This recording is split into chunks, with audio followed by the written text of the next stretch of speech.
2, 3. Hafid, apa saja aspek-aspek yang harus tuh? Baik, perkenalkan nama saya Fides Karuta, panggil aku Sigit.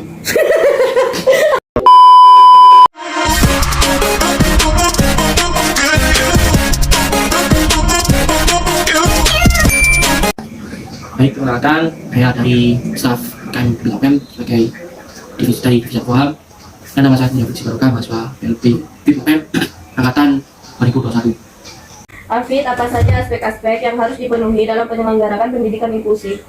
Ada tiga aspek.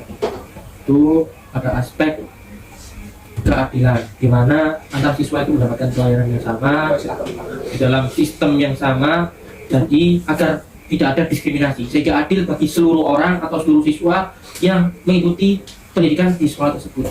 Kemudian juga ada aspek keterbukaan. Jadi intinya adanya keterbukaan antara siswa dengan tenaga pendidik dengan tenaga-tenaga di sekolah tersebut, sehingga dengan adanya keterbukaan tersebut bisa mendorong guru untuk dapat memberikan pelayanan yang sebaik-baiknya kepada siswanya.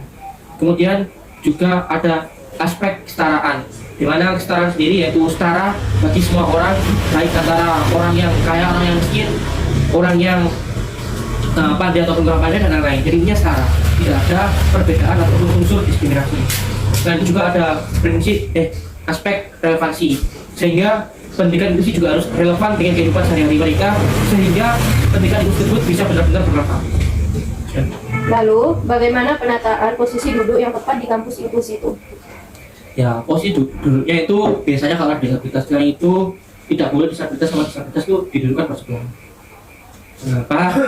Karena di pendidikan inklusi itu intinya biar dapat membaur, biar dapat heterogen, bukan hanya mungkin. Jadi harus dibaurkan, dicampurkan, sehingga ada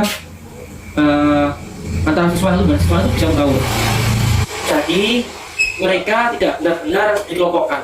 Jadi mereka itu bisa dibebaskan untuk berekspresi tanpa tembok ataupun tanpa sekat. Mengapa disabilitas rata-rata duduk di depan ketika pembelajaran berlangsung?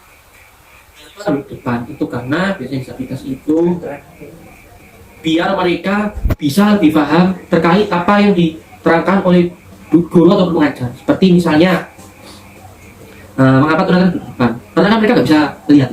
Jadi mereka itu biar lebih bisa jelas ketika mendengarkan. Itu juga dengan tunanetra. Kalau mereka tidak bisa mendengarkan, berarti mereka biar bisa melihat apa dengan jelas, makanya bukan duduk depan. Terus, mengapa harus ada pendampingan disabilitas selama perkuliahan? Ya, sebenarnya itu nggak harus banget sih. Cuma kenapa kok di UM sendiri itu ada pendampingan buat disabilitas, terutama diselenggarakan oleh teman-teman disabilitas sendiri, karena di UM itu adalah kampus yang masih berproses untuk inklusi ke depannya. Jadi kan biasanya kan pakai GBK kan, program inklusi. Nah, kalau di UM kan belum ada. Dia udah jadi pakai pendamping untuk membantu akses perkuliahan mereka, biar mereka bisa mengikuti perkuliahan secara baik. Jadi misalnya mereka tunanetra nih, kan biasanya pendamping ini depan tidak bisa terbaca oleh kita yang netra. Biasanya itu pendamping itu membacakan, ya itulah. Jadi biar mereka bisa mengikuti proses perkuliahan secara baik dan tidak ketinggalan dengan siswa-siswa lainnya tanpa mengganggu kegiatan belajar tersebut. Lalu, apakah alat bantu yang sangat berguna bagi disabilitas selama perkuliahan? Sebenarnya banyak sih. Sebenarnya juga tunarungu itu bisa menggunakan alat bantu. Kenapa menggunakan alat dengar? Biar mereka itu bisa paham apa yang diterangkan oleh dosen di depan.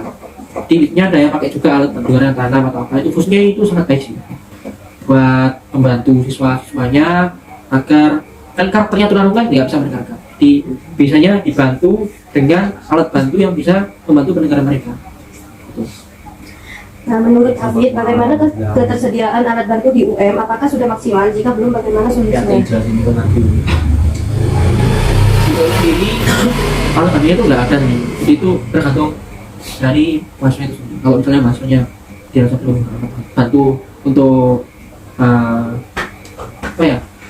untuk memberikan fasilitas sehingga mereka tidak terganggu ketika mereka mempunyai hambatan, itu mungkin dari mereka pribadi bisa menggunakan alat tersebut.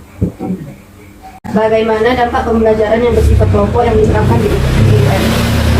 Ini bagus sih, soalnya kan sesuai dengan faktor fisik mereka. Kan rata-rata disabilitas di UM itu berbeda-beda kan. mungkin ada yang nikah, ada yang belum, ada yang tinggi, ada yang dekat juga. Nah, mereka itu bagus kalau dilibatkan dalam sebuah kelompok, tapi jangan sampai dalam kelompok seperti itu ada ketularan yang sama. Jadi usahakan dalam kelompok itu yang itu ada hambatannya, berarti yang lain nggak bisa usahakan ya. Sehingga mengapa? Sehingga mereka itu bisa berinteraksi secara baik agar benar-benar dapat terterapkan sistem inklusi yang sebenarnya. Sehingga bukan balik lagi ke eksklusif, tapi ke inklusi. Diusahakan dalam sebuah kelompok itu tidak ada orang yang mengalami hambatan lebih dari satu. Kalau bisa cuma satu orang aja mengalami hambatan, lainnya kalau misalnya ada hambatan lain itu pisahkan di kelompok lain, dia harus bedakan kelompoknya gitu.